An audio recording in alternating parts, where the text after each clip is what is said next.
Bismillahirrahmanirrahim. Assalamualaikum warahmatullahi wabarakatuh. Alhamdulillah wassalatu wassalamu ala rasulillah wa ba'd. Para hadirin Bapak Ibu jamaah Allah yang dimuliakan Allah. Pada pagi hari ini saya berbagi satu topik dari buku yang ditulis para ustaz-ustazah ulama majelis taklim dan tajwid pusat.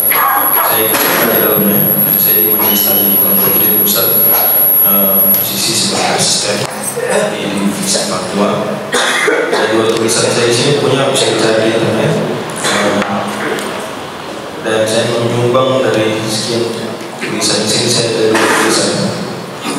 Tulisan pertama saya adalah perang kekhalifahan para wanita dalam Islam, dan yang kedua adalah kepemimpinan perempuan di tempat bekerja.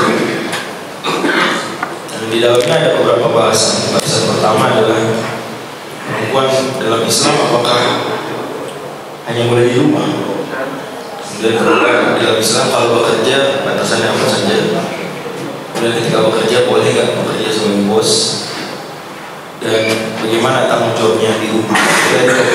Kita kaji pada suku kami ini. Ya.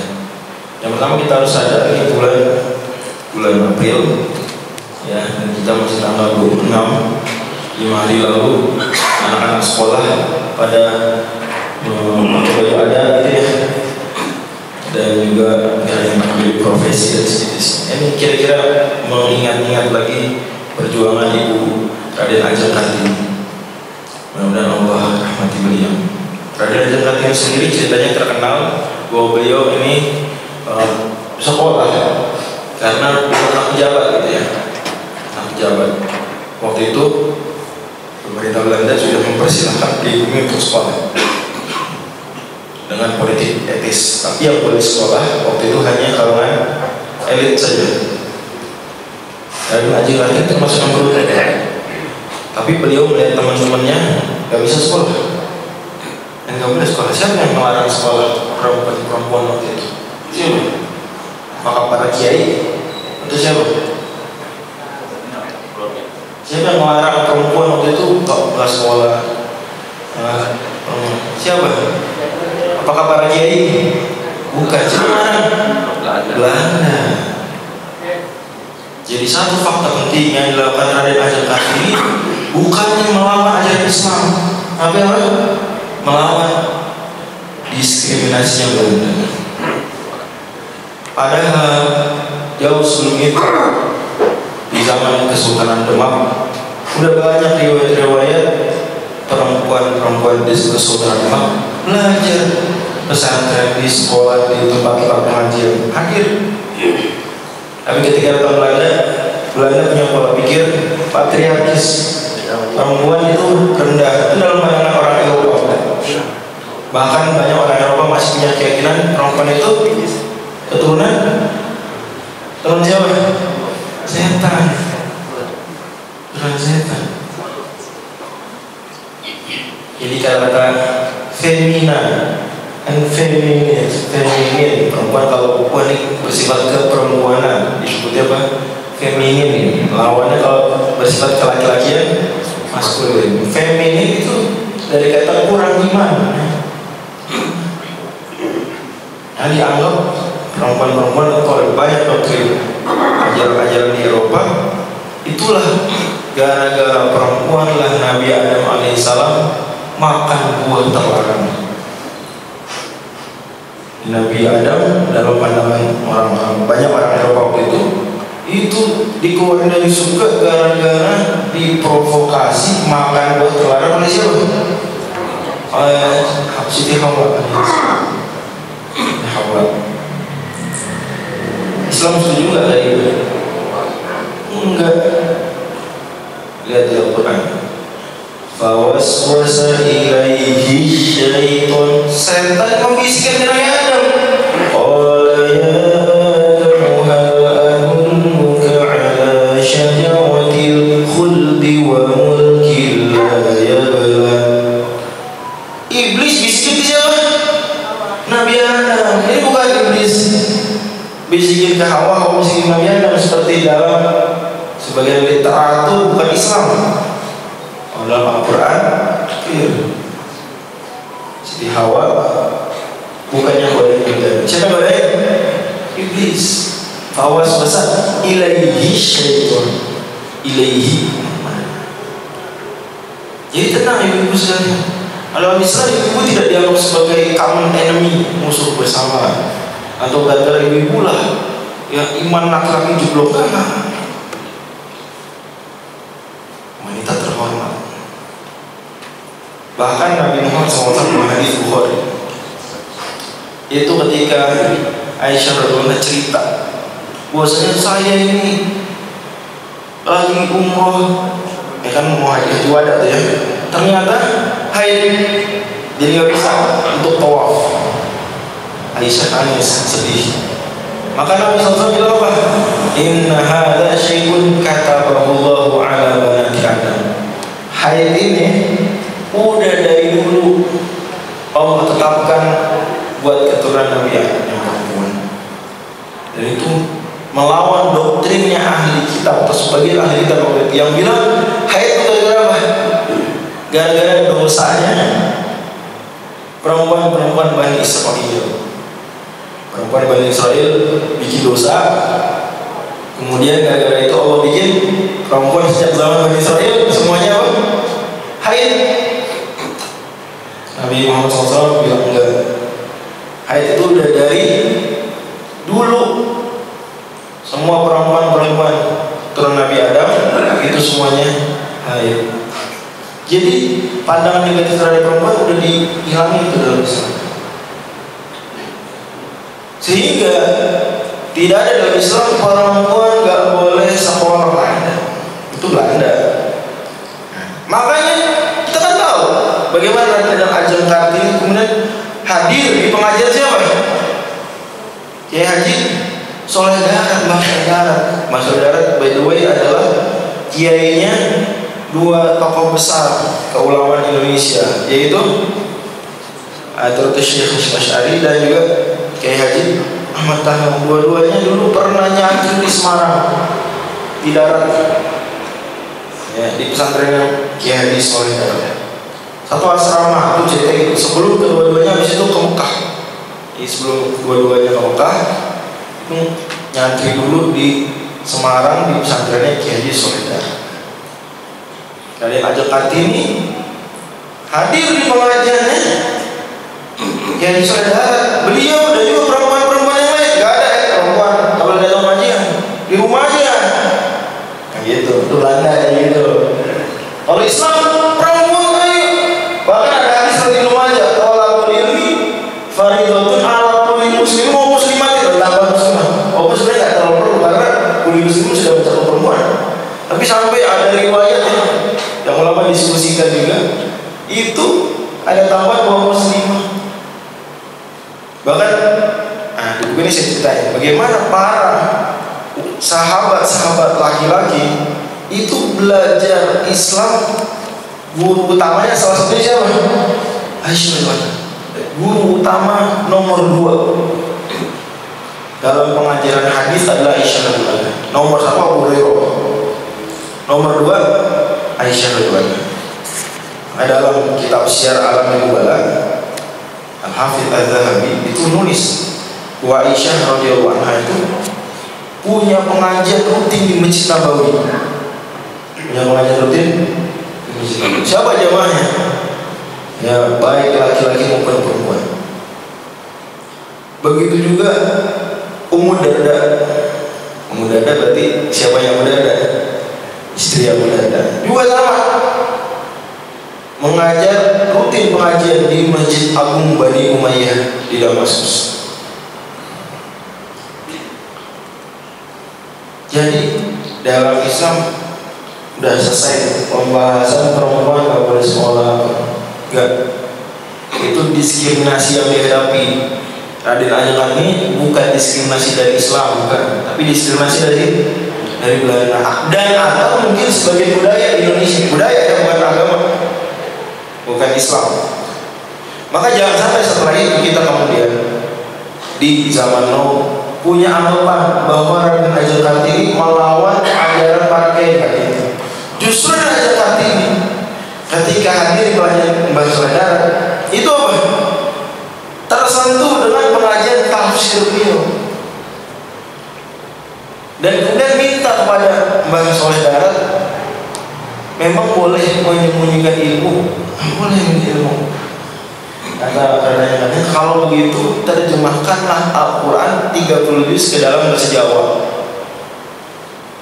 Langsung Mbah Saleh Darat bilang ya itu yang sedang saya kerjakan.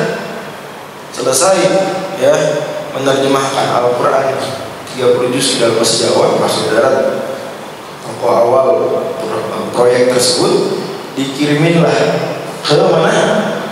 Ke Raden Ajeng Kartini. Makanya Raden Ajeng Kartini judul surat-surat beliau ke teman yang di Belanda itu dikumpul dalam satu buku. Judul bukunya apa? Terkenal bukunya Hafizat Terang. Itu surat Al-Baqarah ayat 227. Allahu waliyyul ladzina amanu yukhrijuhum minadh dhulumati ilan nur. Allah lah pelindungnya orang-orang yang beriman, mengeluarkan mereka dari gelap menuju terang. Itu baru Al-Baqarah, berarti mungkin ada yang panik banget. Intinya gagasan pertama kita yang punya masalah yang berbeda bukan Islam, tapi entah budaya atau apa tradisi penjajah. Itu ingat dulu baik-baik. Ya. Aisyah itu berdiri nggak lama setelah berdiri Muhammadiyah, tahun 17 kalau salah ya, 5 tahun setelah berdiri Muhammadiyah. Loh, sebelum berdiri Aisyah udah punya musola perempuan, itu masih di bawah penjajahan tuh. Muhammad udah bikin suara Aisyah. Ini bukan masalah kiai-kiai, masalahnya dengan penjajah. Saya bawakan cerita Siti Munjiah dan teman-temannya masih usia 14 tahun, 15 tahun rutin datang pengajian, khususnya Kiai Haji Ahmad Dahlan di Jogja. Ini buku saya baca cerita buku Sri Kandi Aisyah. Bahkan di umur 22 tahun Siti Munjiah, ulama perempuan yang Muhammadiyah, umur 22 tahun lagi ngapain? Anak-anak perempuan kita usia 22 tahun sudah dikirim Siti Munjiah oleh Kiai Haji Ahmad Dahlan bertabligh yang ceramah di luar kota. Salah satu topik ceramahnya Siti Munjiah adalah tentang wajibnya pakai jilbab. Jilbab itu salah satu narasi yang dipopulerkan oleh murid-murid Kiai Haji Ahmad Dahlan adalah memakai jilbab itu kewajiban semua muslim. Karena waktu itu ada isu bahwa yang wajib pakai jilbab cuma perempuan yang udah pergi haji. Sehingga kalau ada yang pakai jilbab, wajib mau kemana wajib. Maka Kiai Haji Ahmad Dahlan ngajarin murid-murid beliau. Murid-murid beliau terus ceramah di mana-mana bahwa jilbab kewajiban jawab semua muslimah, bukan cuma kewajibannya bu haji. Siti Munjiah juga yang itu pidato di Kongres Wanita Indonesia ya, tanggal 22 Desember. Jadi hari apa tuh? 20 Desember tuh, hari ibu ya. Dia pidato menjelaskan bahwa dalam Islam perempuan itu dimuliakan. Dan itu cuma satu-satunya perwakilan kelompok wanita muslimah yang hadir. Sisanya bukan sebagai perwakilan keagamaan. Muhammadiyah juga sejarahnya punya tokoh nama beliau Siti Hainah ya. Siti Hainah ini teman sekelas Siti Munjiah. Ini sebagai otaknya suara Aisyah, majalah suara Aisyah dari dulu. Dan beliau ini bahkan rajin mengimpor buku-buku dan majalah-majalah dari Timur Tengah. Jadi dulu Siti Hainah, Siti Munjiah, tokoh-tokoh Muhammadiyah generasi awal yang perempuan nggak cuma bisa bahasa Jawa, nggak cuma bisa bahasa Melayu atau Indonesia, tapi juga bisa bahasa Belanda dan juga bisa bahasa Arab. Tuh didikan kayak gimana? Jika orang di Kartini bilang perempuan tidak boleh di lingkungan dia ya, kenapa perempuan tidak boleh membaca dan belajar baca dan belajar menulis? Itu akibat penjajahan. Adapun kalau di dunia pesantrenan, perempuan bisa apa? Baca jangan tulisan Jawa, tulisan Melayu, bisa baca tulisan Arab, bisa bahasa Belanda. Oke, itu topik awal. Setelah kita sudah tahu bahwasanya memang demikian adanya, maka pembahasan berikutnya, apakah perempuan dalam Islam ini boleh bekerja di luar rumah? Itu pembahasan. Yang pertama kita harus ketahui, bekerja tujuan akhirnya secara umum ya adalah dua. Yang pertama mencari uang, dan yang kedua mengaktualisasikan diri, ini menyalurkan bakat, menyalurkan kemampuan.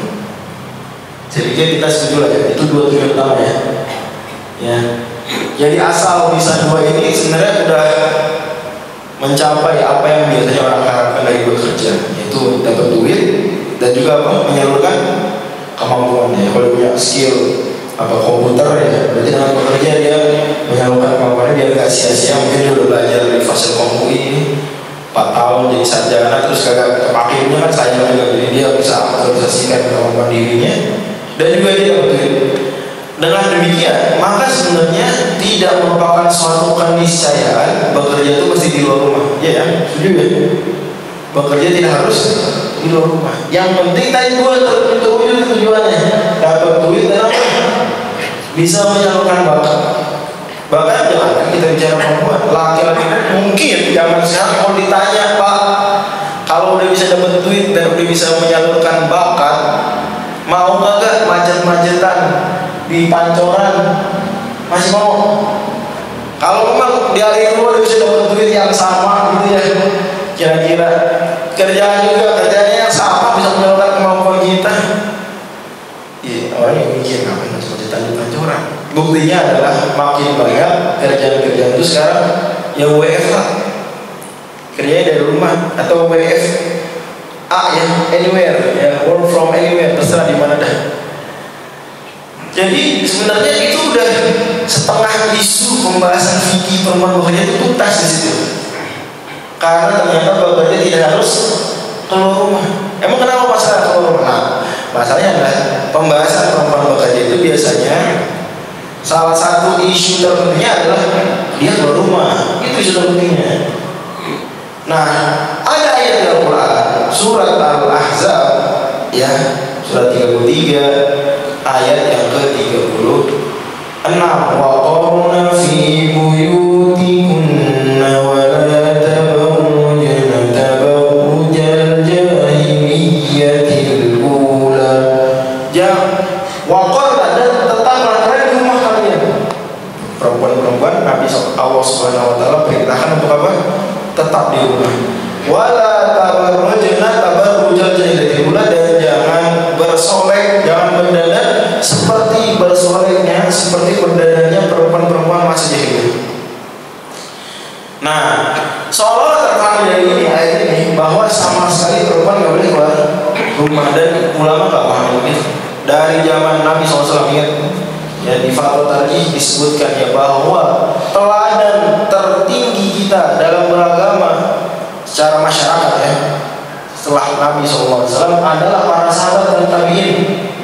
Ternyata kita bisa lihat para sahabat pun perempuan-perempuan dari kalangan sahabat, istilahnya sahabiat, mereka beraktivitas di luar rumah. Makanya para penafsir Al-Quran ketika menulis ayat tersebut mengatakan bahwa perempuan kalau tidak ada kebutuhan tetap di rumah, itu perintah Allah. Tapi kalau ada kebutuhan, boleh keluar? Boleh, sesuai kebutuhannya. Ibu-ibu butuh belanja telur, boleh nggak keluar mau belanja telur? Boleh. Ibu-ibu butuh untuk kuliah S2, boleh nggak keluar rumah? Boleh. Ada kebutuhan. Tapi kalau ada kebutuhan, maka di mana tempatnya perempuan? Di rumah. Enak. Apa sih keluar? Kalau nggak butuh, soalnya kalau perempuan mudah dan sering keluar rumah tanpa kebutuhan, nanti keluarnya nongkrongnya di Margo City.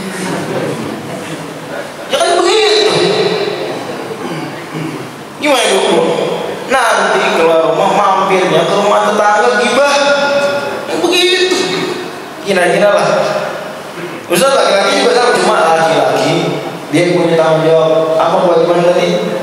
Memberi nafkah, maka dia lebih diberi ruang. Lalu perempuan tidak punya kewajiban tersebut. Ingat kewajiban. Boleh perempuan dari nafkah, cuma wajib apa enggak? Enggak wajib. Makanya kalau laki-laki wajib. Jadi andai kebutuhan rumah tangga terpenuhi, ya, si perempuan yang kerja, laki-lakinya tidur aja di rumah, dosa nggak laki-lakinya? Dosa. Meskipun bisa makan, bisa minum, tapi karena yang nafkahi si perempuan, ibunya atau istri, itu dosa. Kenapa? Karena dia tidak menunaikan kewajiban dia. Apa kewajibannya? Nafkah. Kalau di surat An-Nisa ayat 34 ya, ar-rijalu qawwamuna 'alan nisa'i bima faddala Allahu ba'dahum 'ala ba'd wa bima anfaqu min amwalihim. Nah, saya mau sebutkan dulu. Nah, saya punya tulisan lain bukan di buku ini, merinci apa yang ada di buku ini tentang sahabat-sahabat perempuan yang kerja. Ada beberapa nama nih saya kumpulin. Yang pertama, Zainab binti Jahsh. Siapa nih Zainab binti Jahsh? Radhiyallahu anha. Siapa nih? Salah satu dari istri Nabi SAW. Beliau ini bekerja juga. Jadi ada nggak istri Nabi bekerja? Oh, ada. Siapa? Ada Zainab binti Jahsh. Apa kerja beliau? Beliau mempunyai keterampilan menyamak dan menjahit. Menyamak tuh ngapain ya? Kulit binatang kasih cairan-cairan tertentu ya, direndam apa segala, jadi bahan apa bisa dipakai buat tas atau lain-lain ya, tempat minum gitu. Kulit itu disamak dan menjahit, hasilnya dijual dan dipergunakan untuk keperluan agama diinfakkan. Dan tentu saja aktivitas menjual pakaian, menjual hasil jahit itu ada unsur namanya keluar rumahnya maupun dekat. Begitu juga ada riwayat dalam hadis Al-Hakim ya, Aisyah radhiyallahu anha cerita tentang Zainab. Wa kanat Zainab imra'atan sanna'atal yadi. Zainab ini tangannya terampil membuat banyak hal. Fakanat tadbuhu wa tahruzu. Beliau menyamak dan menjahit, wa tusaddiqu fi sabilillah, dan sedekah dengan hasil keuntungan. Kerja perempuan sahabat istri Nabi. Kalau Aisyah sendiri juga nggak bekerja secara profesional begitu, tapi Aisyah kalau rumahnya ngapain? Tadi yang saya sudah ceritakan apa tadi? Mengajar ya, punya pengajian di mana? Di Masjid Nabawi. Bahkan itu menjawab pertanyaan juga para laki-laki. Makanya majelis tadi punya putusan perempuan mengajar laki-laki boleh, ya, dengan syarat menjaga pandangan dan tidak khalwat. Itu juga di ABD begitu. Ta'limul mar'ati rajula jaizun, boleh perempuan ngajarin laki-laki. Li ada nahyan, karena ada larangannya. Hukum asal duniawi, hukum asalnya apa? Boleh sampai ada dalil melarang. Enggak ada larangan. Kecuali yang larangannya terkait dengan yang tadi wa yuqayyadu dzalika jawazu bil amni. Yang pertama harus aman, mithlu ghadil basar, seperti menundukkan pandangan, wa adamil kharwah, dan tidak berdua. Dan yang dimaksud menundukkan pandangan, kalau guru kita perempuan adalah kita hanya boleh melihat wajah beliau yang mengajar. Adapun selain wajah, misalnya ngeliatin anggota tubuh yang lain gitu ya, nggak boleh. Oleh wajah boleh, karena wajah bukan aurat. Jadi ini ada keperluan. Bahkan dalam kitab-kitab fikih disebutkan, seperti Imam Nawawi dalam Minhaj Thalibin disebutkan bahwa dikecualikan larangan melihat muka perempuan itu kalau semisal mengajar. Guru punya murid perempuan, boleh nggak melihat muka murid perempuannya saat mengajar ya? Boleh saat mengajar. Kalau udah selesai mengajar boleh nggak melihat dari jauh? Boleh nggak? Kalau mengajar boleh ya. Yang jauh murid-muridnya perempuan, ada dosen di kelas. Selesai mengajar boleh nggak melihat dari jauh? Capek. Nggak boleh, udah nggak boleh. Karena udah nggak ada kebutuhan lagi. Sama bapak-bapak kerja di kantor. Tahu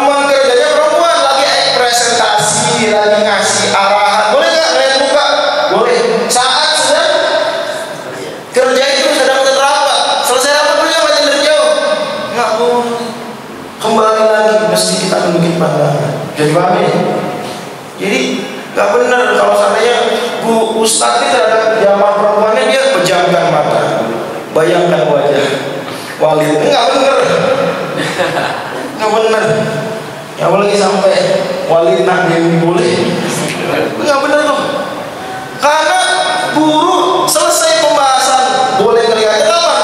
Udah selesai ngajar, selesai itu udah dia dalam kutip ya, bukan siapa lagi. Udah. Jadi anak boleh ngelihat saat ngajar. Dan nggak boleh berduaan. Jadi tidak boleh apa? Les privat laki perempuan nggak boleh.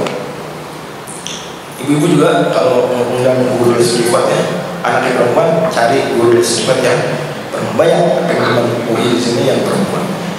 Contoh sahabat perempuan lain, nama beliau Qoilah Ummu Bani Ammar radhiyallahu. Ini bahkan beliau sendiri yang dagang di pasar. Kalau Khadijah dagang, tapi Khadijah dia nggak turun ke pasar, dia cuma bos. Dari sini kita mengambil kesimpulan, nanti kita tambahkan di akhir, bahwa perempuan dalam dunia kerja boleh jadi bos, boleh jadi bos. Karena larangan perempuan jadi pemimpin itu ulama ijma'nya hanya kalau jabatan khalifah tertinggi, dan nggak pernah ada sepanjang sejarah Islam khalifah tertinggi imamatul ulama itu perempuan. Dan Imam Ibnu Hazm dan kitab Maratibul Iman sudah menukilkan ijma, semua ulama menyatakan jabatan khalifah tertinggi imam ulama mesti laki-laki. Tapi kalau cuma bos tempat kerja boleh, jelas boleh. Khadijah adalah yang bersangkutan. Dalam hadis ya, riwayat Imam riwayat Ibnu Sa'ad, itu Qoilah pernah nanya ke Nabi SAW, ya Rasulullah, ini imra'atun abi'u wa ashtari, saya ini perempuan yang saya jualan di pasar, ya, berjualan berdagang. Itu jualan berdagang ya, nggak ada di Shopee, nggak ada di Tokopedia. Sekarang udah lagi alhamdulillah, nggak harus keluar rumah, malah udah makin sepi pasar-pasar. Perempuan lain yang keempat, Ashifa binti Abdillah. Ashifa binti Abdillah ini punya kelas menulis. Ngajar sahabat-sahabat belajar nulis. Jadi yang ngajar nulis itu Ashifa dan lain-lain. Tapi yang terkenal Ashifa binti Abdillah. Udah itu nggak cuma diajarin nulis tuh, perempuan-perempuan muda sahabat. Dan itu aneh tuh belajar nulis. Aneh jangankan perempuan waktu itu, laki-laki dia waktu itu pada bisa nulis kagak? Hampir semuanya nggak bisa nulis. Tapi Islam kemudian ayat pertamanya Iqra bismillah. Di dalamnya itu ada alladzi 'allama, yang untuk revolusi. Sejak saat itu maka semua orang belajar, termasuk perempuan dalam Islam. Tuh, jadi kalau melarang perempuan sekolah itu Belanda, bukan Islam. Belanda. Ya. Lanjut lagi. Bahkan Ashifa juga mengajari ruqyah. Dia punya kelas sesi lain ngajarin ruqyah karena penting juga perempuan-perempuan bisa ngobatin. Bahkan ini penting, menarik. Ashifa ini di zaman Umar diangkat, ya, sebagaimana dalam kitab Al-Isobah karya Al-Hafidz Muhajir Al-Asqalani fi Tamyiz Sahabah, Umar wallaha syai'an min amri suq, menunjuk Ashifa sebagai manajer divisi kepengurusan pasar. Ini di bagian pasar. Pasar kan ada dinasnya. Apa kalau di Depok dinas ngurusin pasar atau dinas apa ya? Ya ada lah palingnya. Mesti ada manajemennya lah pasar atau mall gitu ya. Ada manajemennya. Umar angkat tuh dia jadi manajer. Contoh lain, Samro binti Muhaid radhiyallahu anha. Samro nama beliau. Itu bahkan sama Umar diamanahi jabatan sebagai semacam polisi, ya, semacam polisi. Alaiha dhir'un walidun wa khimarun walidun biyadiha sawtun tu'addibun nas wa ta'muru bil ma'ruf wa tanha 'anil munkar. Dia keluar kalau bertugas seragamnya pakai baju dan jilbab yang tebal. Penting. Jadi memang rambu-rambu perempuan bekerja itu mesti menutup aurat yang bagus. Dan di majelis tarjih itu ada buku fatwa kan 9 jilid. Dari tulisan itu majelis 9 nggak pernah ada fotonya, nggak pernah, cuma tulisan doang. Kecuali satu foto di jilid 4. Foto apa tuh? Foto jilbab yang syar'i. Cuma itu doang. Semana jilbabnya? Segini. Ini jilbab lebar segini. Ibu Aisyah, bapak-bapak yang selalu punya anak, nanti jilbabnya yang syar'i segini. Ya, kalau dilihat di leher, udah tutup aurat, udah. Tapi belum benar-benar menjalankan semua perintah. Kalau pakai jilbab ketat, udah tutup aurat, udah. Nanti tutup. Tapi masih ada tugas lain nih. Kewajiban apa? Memakai pakaian yang tidak ketat. Di sini baju dan jilbab tebal berarti nggak ketat ya. Tuhan diundasnya menertibkan manusia. Dari sini mirip polisi, mirip satpol. Pegang tongkat, ya, dia dihasau cambuk, pegang cambuk. Ta'muru bil ma'ruf wa tanha 'anil munkar. Melakukan amar ma'ruf nahi munkar. Sahabat perempuan lain, bibi dari Jabir bin Abdullah. Ini kerja di ladang perkebunan kurma. Ketika sedang iddah, nanya ke Nabi SAW, boleh nggak saya keluar rumah? Ya iddah mesti di rumah lah, wajiban. Nggak boleh keluar rumah kecuali nah di sini nih yang menjadi alasan. Kata dia, Nabi saya lagi iddah wafat suami, nggak boleh keluar rumah. Tapi saya masih ngurusin kebun. Karena Nabi SAW, bala fajudzi nakhlaki, silakan keluar rumah untuk ngurusin kebun. Terus balik lagi. Tuh, dari situ muncul peraturan tadi bahwa jangankan tidak iddah, lagi iddah saja, yaitu mesti di rumah aja. Ketat tuh peraturannya. Itu diberi kelonggaran kalau ada tadi kebutuhan. Jadi kalau ada kebutuhan boleh. Dan lain-lain banyak. Saya sebutin kayaknya 11 sahabiat, itu contoh saja dan bukan semuanya. Kita masuk ke pembahasan terakhir yang sudah saya janjikan dan tadi saya syaratkan, bahwa gimana perempuan kalau kerja dan dia jadi bos. Jadi satu hal yang mungkin kita sadar, ketika Nabi Muhammad SAW pertama berdakwah, itu peradaban-peradaban dunia yang lain itu mereka diskriminatif saudara perempuan. Ya. Jadi kalau Islam enggak, tapi peradaban-peradaban lain ya.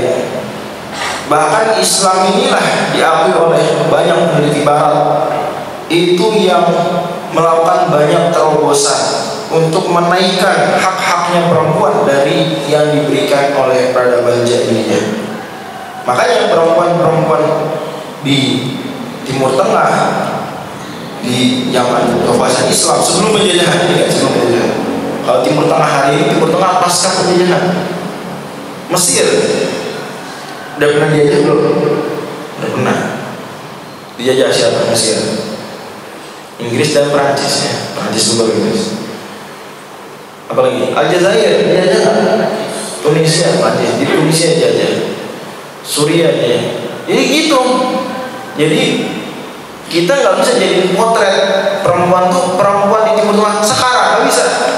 Kenapa? Karena satu itu udah melewati masa penjajahan, udah terpengaruh penjajahan. Penjajah itu dari sisi mereka patriarkis.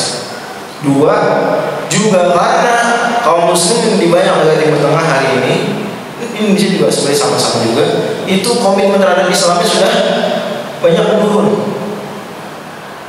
Jadi nggak bisa lagi dijadikan patokan. Oh kalau memang orang Islam itu memuliakan perempuan, kenapa di negara anu gitu? Nggak bisa lagi ya.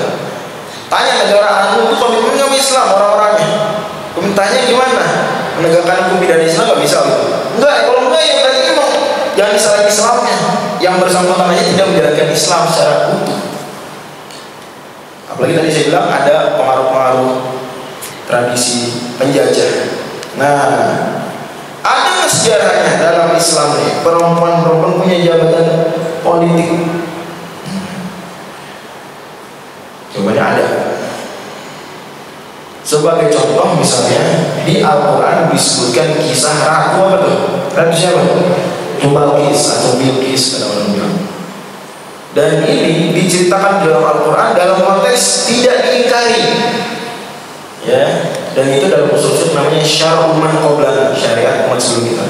Kalau diceritakan aja tanpa diingkari sama Allah, sama Rasulullah SAW, maka itu menunjukkan hal tersebut bukan kemungkaran. Balqis setelah masuk Islam tetap memimpin sahabat, tapi sahabat di bawah kekuasaan siapa? Nabi Sulaiman. Berarti jadilah sahabat ini menjadi seolah provinsi bagi kekuasaan Nabi Sulaiman. Maka Balqis posisinya ibarat apa juga sekarang? Gubernur. Boleh. Akan bisa dibilang ini nyaris tidak ada penentangan, ya, perempuan jadi gubernur. Tadi bilang biasanya problem muncul itu kalau perempuannya bukan dia menjadi pemimpin negara. Kalau khalifah tertinggi udah jelas ya itu nggak boleh, itu ijma, maka tak bisa dilanggar. Contoh lain, Laila binti Abdillah radhiyallahu anha. Ya. Tadi juga kita singgung ya, julukannya Asyifa karena ngajarin rukyah. Itu diangkat sama jadi manajer dinas kepengurusan pasar. Nah, dalam hal itu. Juga tadi kita sebut Samro binti Nuhaim diberi amanah jabatan bagian kepala bagian keamanan di pasar. Keamanan dan sesuatu bawa cambuk. Bagaimana disebutnya atau baru. Salah satu hal penting adalah kejadian di tahun 655 Hijriah. Waktu itu kekhalifahannya Khalifah Abbasiyah, masih Khilafah Abbasiyah. Tapi ada namanya pemimpin harian, ya, pemimpin pemerintahan. Kenal namanya raja, terus ada perdana menteri. Kalau raja itu kepala apa raja? Kepala negara. Kalau perdana menteri pemerintahan. Yang lebih banyak ngurus-ngurus siapa? Perdana menteri. Di waktu itu Khalifah tetap dari Abbasiyah, tapi yang harian perdana menteri siapa waktu itu? Adalah wanita yang berjuluk Syajaratul Dur. Kata Imam Ibnu Nujaym, ulama besar mazhab Hanafi, dalam kitab Al-Bahrul Ra'i, kitab penting dalam fikih mazhab Hanafi, beliau menuliskan bahwasanya sah, ya, perdana menterinya itu perempuan. Wa amma sultanatuha fasahihatun. Adapun perempuan menjadi sultan, jadi sultan, ya, menjadi perdana menteri, bukan jadi khalifah tertinggi, tidak boleh, menjadi sultan. Fasahihah maka sah. Wa qad waliya Misra ra'atu tusamma Syajaratul Dur. Dan Mesir sendiri pernah dipimpin sultan berjuluk apa tadi? Syajaratul Dur. Imam Al-Maqrizi itu menceritakan bahwasanya sukses kepemimpinan Syajaratul Dur di Mesir. Bahkan tidak dalam ekonomi, dalam militer pun beliau sukses memimpin Mesir dalam perang salib melawan Raja Louis IX dari Prancis. Kan kalau Raja Louis yang apa itu di guillotin itu kan berapa? 16 atau 14 ya. Nah, Raja Louis IX itu melawan Sultanah Syajaratul Dur. Di Indonesia sendiri pernah juga Kesultanan Aceh, ya, itu dipimpin oleh 4 orang perempuan. Dan waktu itu ulama Aceh, Syekh Nuruddin Ar-Raniri, yaitu memfatwakan juga tidak mengapa.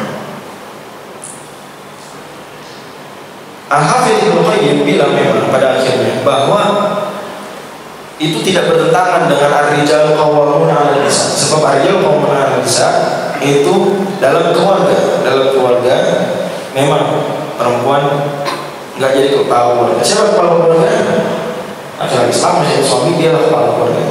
Karena berdasarkan ayat tersebut. Dan itu undang-undang kita di Undang-Undang Nomor 1 Tahun 1994 tentang perkawinan jelas tertulis suami sebagai kepala keluarga, perempuan sebagai ibu rumah tangga.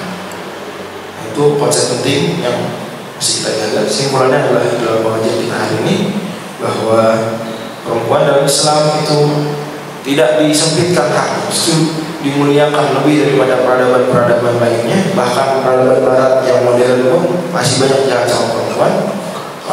Islam tidak begitu. Islam memberikan hak memiliki harta. Di KUHP kita tuh yang Belanda tuh, maaf, di KUHP di BW Wetboek itu perempuan kalau nikah nggak bisa urus sendiri apa-apa, ke kelurahan, ke kecamatan nggak bisa.